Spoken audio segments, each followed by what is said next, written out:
the more you are prepared for what is going to come to you, the more likely you're going to be seen as the knowledge broker. You know for a fact that this week someone is going to come up to you and say, how's the market? How's the market? There's a lot of different scripts. There's a lot of different strategies that you could take down this. But if you say it's good, bad, or ugly, that is probably not the best scenario based on the emotional state you're in that day.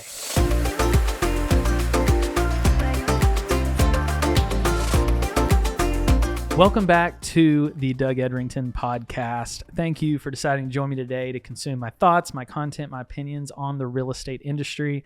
My goal is to strengthen the real estate community by sharing thoughts from thought leaders across our space, challenging individuals to get better every day in this crazy industry we call real estate. If you are joining for the first time, please let me know, comment, like, share, DM me, hit me up, even through email, Doug@JDouglasProperties. Love to have a conversation with you about the topic that we all love so much, real estate. So today I want to talk to you about knowledge broker essentials and just elevating your expertise. How do you become the knowledge broker? Now, what does this mean? I know it's not a sexy term, knowledge broker, but in today, we are competing with so many different sources of information out there, from Google to YouTube to podcasts to books to now even ChatGPT, who is one of my new best friends as of last year. And there's a lot of information out there. But the consumer also is receiving all that information, and it can be conflicting. They don't know who to trust. And so you have the opportunity to become that knowledge broker, to be able to provide the answers, to be able to be the expert in your field. Now, why is this so important? It's because these people are just starving for accurate information. So today what I want to do is I want to give you just five simple steps on how you can become the knowledge broker to get you to the next level. Because at the end of the day, you're going to have opportunities every single day that's going to land in your lap. It could be meeting someone in the grocery store. It could be someone calling you off of your listing. You could have a lead provided to you by your team or your company. And you literally have one simple conversation with them for them to judge you right out the gate. We're in a judgy world, right? They're going to decide, is this someone that I want to be talking to? Is this someone I want to deal with? So these 5 steps are going to help you become the knowledge broker. Now, if you are new to this business, this is gold. If you have been in the business for a while, I want to challenge you to go back to the basics and revisit these 5 steps, because I have found some of the top agents or brokers in our industry are lacking in some of these areas. So let's dive right in. Number 1, know your contracts. Absolutely know your contracts. Did you know that 11% of all residential real estate sold last year was a for sale by owner sale? Meaning 89% had a real estate agent involved. And if you survey a ton of agents, I'm sorry, not a ton of agents, if you survey a ton of consumers that are thinking about selling their home, what you're going to find out, if you ask them, what are some of the reasons why you're hiring a real estate agent? They're going to say, well, for the paperwork. And I think that's such a funny term to be just referred to as all the documentation as paperwork, but it's important.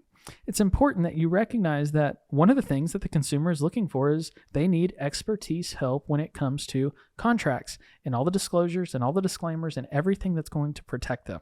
So let's think about just why it's important to know your contracts. So I look at the contracts as, and this is how I explain it to a consumer as well. This is just a document between two parties that holds each other accountable for what they're supposed to do. And it's important that your consumer understands what they're committing to, how they can get out of the contract if they need to, if it's possible, what they have agreed that they're supposed to do, what the timelines look like, and they just got to know it, right? And so I'll give you a couple examples of why it's so important to know your contracts and what I mean by this, okay? First off, if I were to ask you, if I were to test you on the contracts and I were to ask you a lot of random questions from what does this timeline mean? Or what if it doesn't appraise? Or what am I supposed to provide? If I'm the buyer, what am I supposed to provide to the seller when I'm getting financing? Are there requirements that I'm supposed to follow through? Do you know those answers, or do you have to read the contract? Now, there's nothing wrong with reading a contract. Actually, I highly encourage it. I'd like for you to source everything you say. I'd like you to say, here's the layman's term answer, because the contract says right here in this paragraph and in this section, this is what that means. I want to give you just an example. In Tennessee, we have inspections. The buyer has the right to do an inspection. And in Tennessee, it's broken down for an inspection period followed by a resolution period. Well, the way the contract reads is it states that the buyer has the right to do any and all inspections during this inspection period. Let's say it's 10 days, okay? Usually the inspection period is longer. I'm going to say 10 days.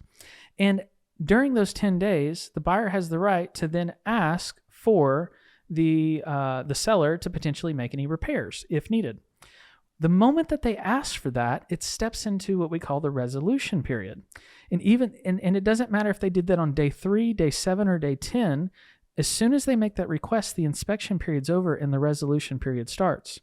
Let's say the resolution period was 3 days. At that point, that buyer and seller have 3 days to negotiate what repairs could potentially look like.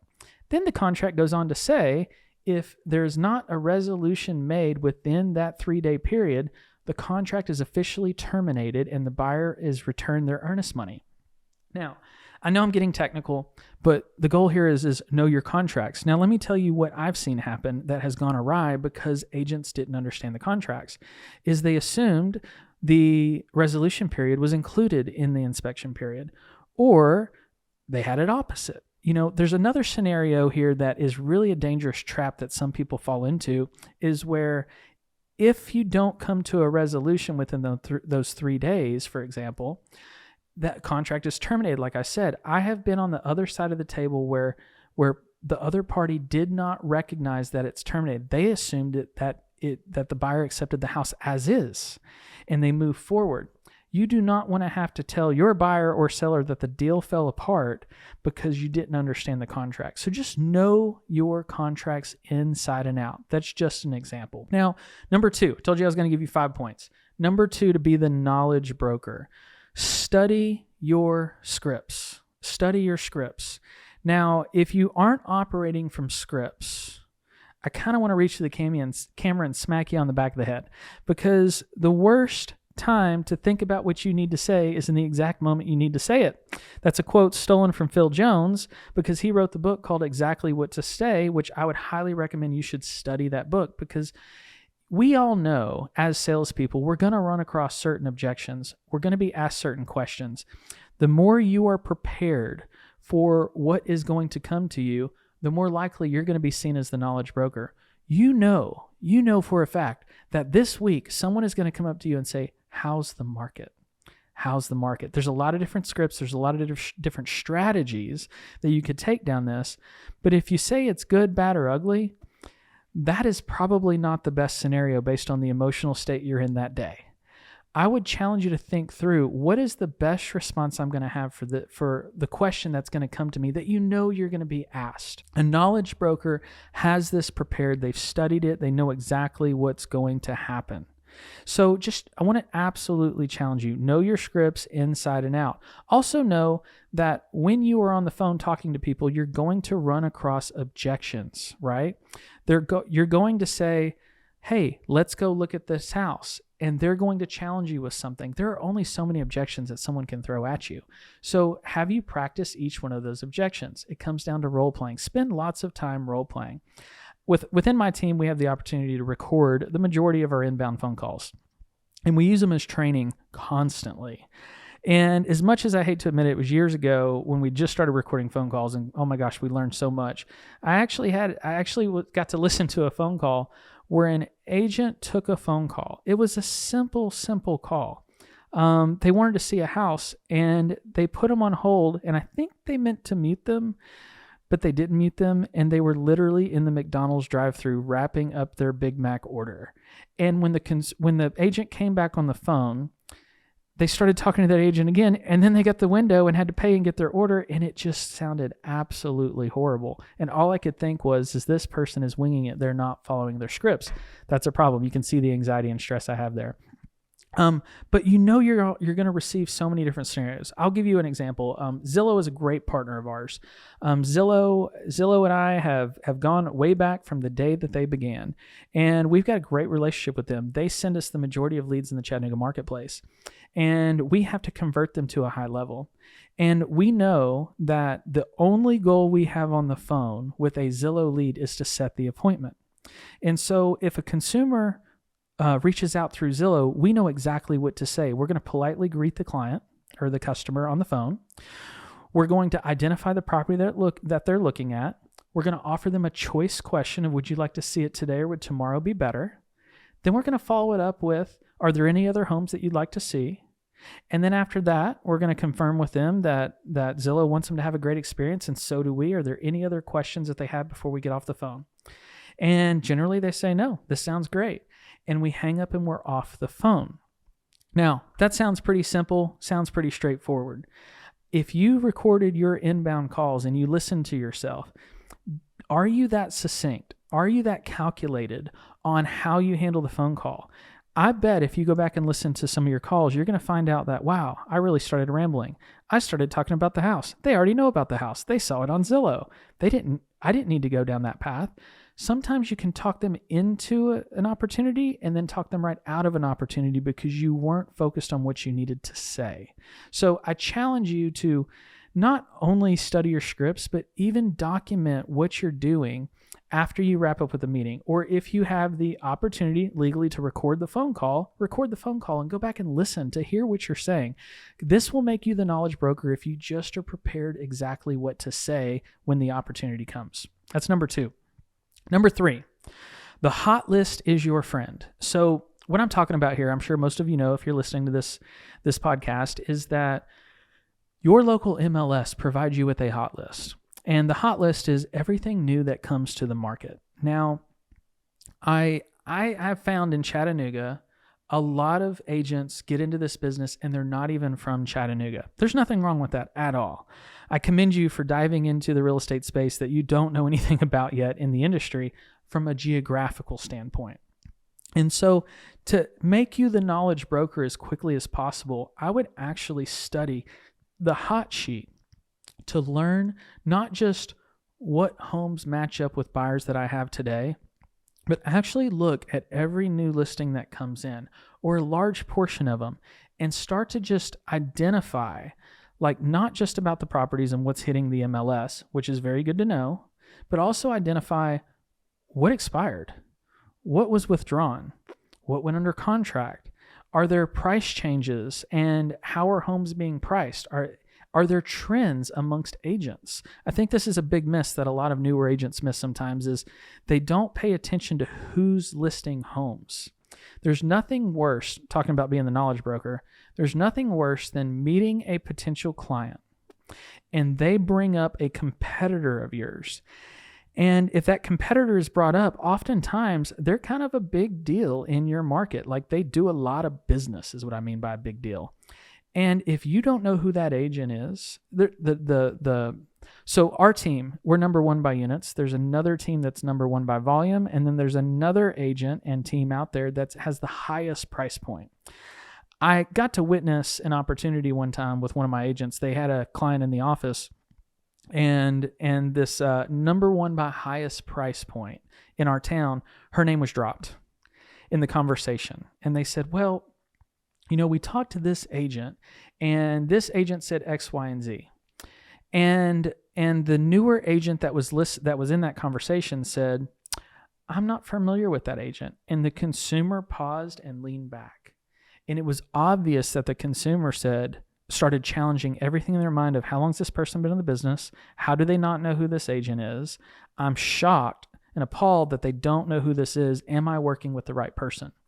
Now, I know when you're new, you don't have relationships with every single person. You got to get to know these people. But by watching the hot sheet and seeing who lists what and what areas can be very valuable, so you can just get familiar with who your competition is, who does what in what areas. So the hot sheet is more than just new listings that came on. Study the listings themselves. Learn as much as you absolutely can.